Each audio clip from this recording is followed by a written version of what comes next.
Hello everybody. আজকে আমি discuss করব ফিজিক্স অলিম্পিয়াড নিয়ে। তোমরা সকলেই জানো স্পোর্টস ফিল্ডের একটা অত্যন্ত গুরুত্বপূর্ণ এবং সর্বশ্রেষ্ঠ সম্মান হচ্ছে অলিম্পিক্স মেডেল। ঠিক সেরকমই ফিজিক্স তো খেলাই একটা, এটা হচ্ছে প্রকৃতির খেলা এবং তোমরা যারা এই নেচারের খেলাটাকে এনজয় করো তাদের জন্য কিন্তু এই ফিজিক্স অলিম্পিয়াড একটা অত্যন্ত গুরুত্বপূর্ণ একটা এক্সামিনেশন। এবং শুধু তাই নয়, এটা তোমাকে এনে দিতে পারে একটা গ্লোবাল রিকগনিশন।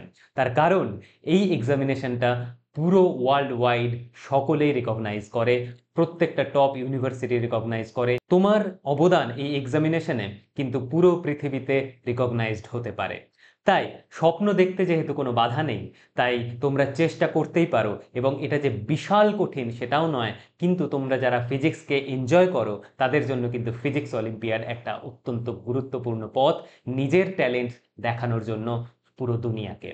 তো এটা একটা কমপ্লিট গভর্নমেন্ট প্রসেস আছে যেটার থ্রু দিয়ে তোমরা এই অলিম্পিয়াডে চান্স পেতে পারো। এবং আজকের এই ভিডিওতে আমি সেটাই ডিসকাস করব যে তোমাদের কি কি ধরনের স্টেপ ফলো করতে হবে যার মাধ্যমে তোমরা এই গ্লোবাল লেভেলের একটা কম্পিটিশন যেটা ফিজিক্সে হয় সেখানে পার্টিসিপেট করতে পারো।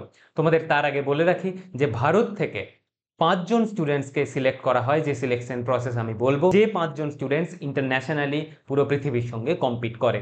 এটা অনেকটাই অলিম্পিক্সের মতো কিন্তু ফিজিক্সে। তো কিরকম ভাবে তোমাদের প্রিপেয়ার হতে হবে, কি কি স্টেপস আছে সেটা জানার জন্য দেখতে থাকো ভিডিওটা। তো মোট 4খানা স্টেপস আছে এই অলিম্পিয়াডে পার্টিসিপেট করার জন্য। নাম্বার 1 যে স্টেপটা সেটা হচ্ছে এনএসইপি, অর্থাৎ national standard examination in physics.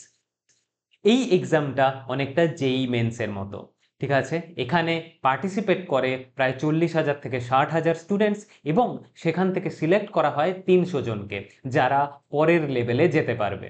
তো তোমরা যারা জেই মেন্সের প্রিপারেশন নিচ্ছ বা নিটের প্রিপারেশন নিচ্ছ, যে ধরনের কোয়েশ্চেন্সগুলো প্র্যাকটিস করছো ঠিক সেরকমই কোয়েশ্চেন্স এই এক্সামে আসে। সুতরাং তোমরা যারা প্র্যাকটিস করছো, তোমরা যারা প্রিপারেশন নিচ্ছ, তারা কিন্তু এই ফার্স্ট স্টেজটায় অ্যাপিয়ার করতেই পারো। এরপরের যে সেকেন্ড স্টেপটা আছে সেটার নাম হচ্ছে ইন্ডিয়ান ন্যাশনাল ফিজিক্স অলিম্পিয়াড। এই এক্সামে তোমাদের যারা ফার্স্ট স্টেজে 300 জন সিলেক্টেড হয়েছিল তাদের থেকে 35 জনকে সিলেক্ট করা হয়। এই এক্সামের লেভেল অনেকটা হচ্ছে JEE অ্যাডভান্সড এর মতো। এবং তার মানে তোমরা বুঝতে পারছো যে তোমরা যারা প্রিপারেশন নিচ্ছ তাদের ক্ষেত্রে কিন্তু এটা বিশাল কিছু বড় ব্যাপার নয়, যে এই মেন্স এবং যেই অ্যাডভান্সড এর মতোই প্রিপারেশনে তোমরা কিন্তু এই এক্সাম দুটোই ক্র্যাক করতে পারবে।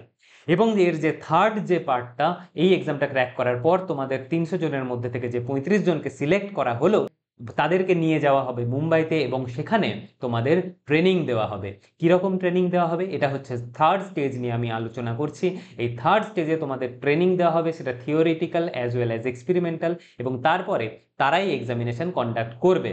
এই থিওরি এবং এক্সপেরিমেন্টে কি শেখানো হবে, শেখানো হবে যে ফিজিক্সের ইন্টারেস্টিং যে টপিকসগুলো আছে, যেমন ধরো কোয়ান্টাম মেকানিক্স হয়ে গেল বা ধরো রিলেটিভিটি, আইনস্টাইন যেটার জন্য বিখ্যাত, সেই ধরনের ইন্টারেস্টিং ফিজিক্সের টপিক নিয়ে ডিসকাস করা হবে। তোমাদেরকে শেখানো হবে, এই রিলেটেড এক্সপেরিমেন্টও করানো হবে যাতে তোমাদের আরও এক্সপোজার হয় এই ফিজিক্সের ফিল্ডে। এবং তারপরের যেটা লাস্ট স্টেজ সেটা হচ্ছে এই 35 জনের মধ্যে থেকে 5 জনকে সিলেক্ট করা হবে যাদেরকে ভারত পাঠাবে ইন্টারন্যাশনাল অলিম্পিয়াডে। এবং সেখানে তোমরা যদি তোমাদের দক্ষতা প্রমাণ করতে পারো, তোমরা কিন্তু হয়ে যেতে পারো গোল্ড মেডেলিস্ট। এবং সেই কারণে আমি বলবো, যেহেতু স্বপ্ন দেখতে কোনো বাধা নেই, তাই স্বপ্ন দেখতেই পারো এবং পার্টিসিপেট করতেই পারো। Thank you for watching.